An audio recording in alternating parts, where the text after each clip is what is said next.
On a souvent coutume d'associer les gens à l'environnement où ils vivent et d'identifier l'espace qu'ils occupent à ce qu'ils sont réellement.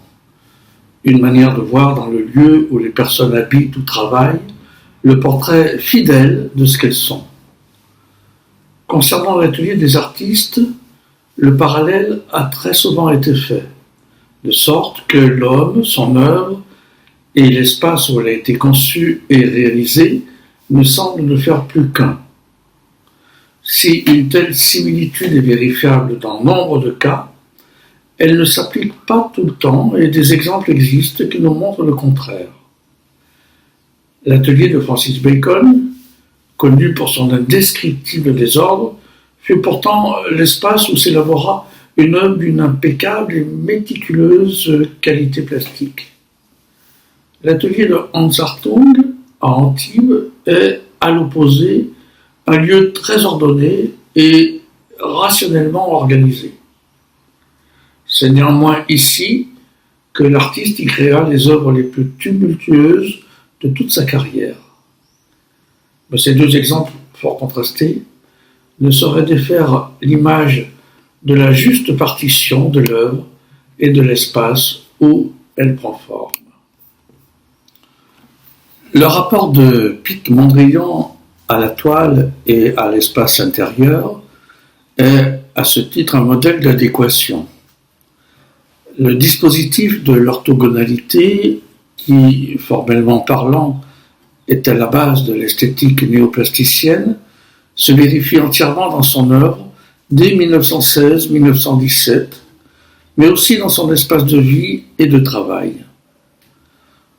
Tout son environnement est régi par le principe des droites horizontales et verticales qui se croisent pour former un angle de 90 degrés.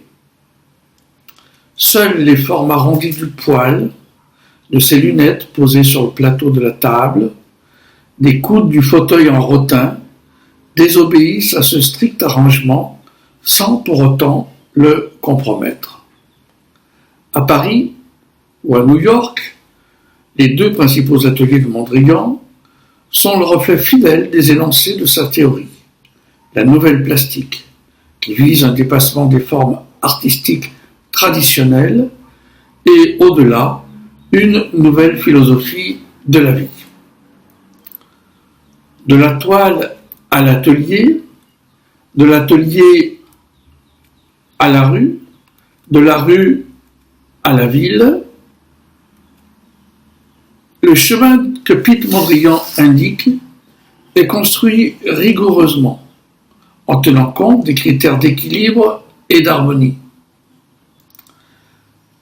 La pure vision plastique doit édifier une nouvelle société, aime-t-il répéter, de la même manière que dans l'art, elle a édifié une nouvelle plastique. La rigueur des plans disposés sur la toile trouve son pendant dans l'agencement de l'atelier. Mais évitant l'écueil de la symétrie, figure mortifère selon l'artiste, ces formes, pour sévères qu'elles puissent paraître, sont des gages de vie. Elles sont même le signe d'une connivence avec la nature qu'il entend rendre la plus abstraite possible pour mieux y être sensible. Les thèses de Mondrian peuvent paraître abruptes et ascétiques. Elles sont pourtant celles d'un danseur chevronné de Charleston et celles d'un amateur éclairé de jazz.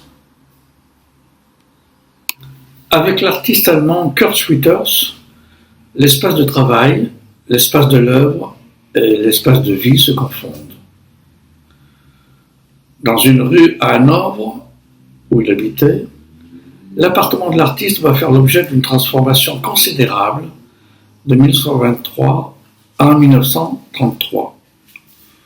Une petite dizaine d'années durant lesquelles l'artiste va casser les murs, percer les plafonds pour permettre à son œuvre, d'abord intitulée Cathédrale de la misère érotique, puis plus tard Merzbau, de se développer dans des proportions peu communes. Elle était sans cesse en cours, rapporte son ami Wartenberg Gildewart, et au bout de 9 ans, elle s'étendait dans toute la maison, de la cave jusqu'au toit.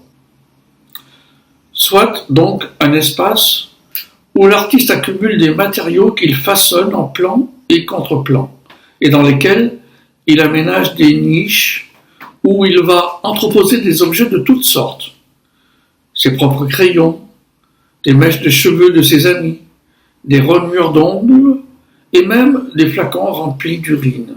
Ces petites grottes seront bientôt recouvertes d'autres éléments de plâtre et de bois et prendront bientôt une fonction purement mémorielle. Dans cet atelier œuvre, maison tout à la fois, vivaient aussi des animaux comme des cobayes, ce qui faisait de cet espace un vrai lieu de vie. Œuvre en évolution permanente, du moins jusqu'à ce que les nazis le détruisent, car considéré par eux comme l'exemple même de ce qu'ils appelaient l'art dégénéré. Le Merzbau rompt de manière radicale avec l'acception habituelle de l'art. L'œuvre n'est plus un objet réalisé dans un espace donné, elle s'installe en lui, fusionne avec lui pour ne devenir qu'une seule et même entité. Jamais mieux que dans cette réalisation, le projet dadaïste de lier l'art et la vie n'aura pris une forme aussi évidente. Si l'atelier de Mondrian est si prégnant dans son œuvre et si éclairant pour la compréhension de cette dernière, les espaces où Bram Van Velde travailla semblent n'avoir jamais fait l'objet d'un intérêt aussi marqué et moins encore d'une véritable étude. Et pour cause. N'importe quel espace, n'importe quel local pouvait lui servir à entreposer ses quelques toiles, ses tubes de couleurs et ses rares pinceaux. Cet artiste que l'on décrit comme très réservé, silencieux et habité par une inquiétude quasi permanente, ne pouvait s'établir définitivement dans un atelier comme il ne pouvait s'établir dans un monde à l'égard duquel nombreux étaient ses questionnements.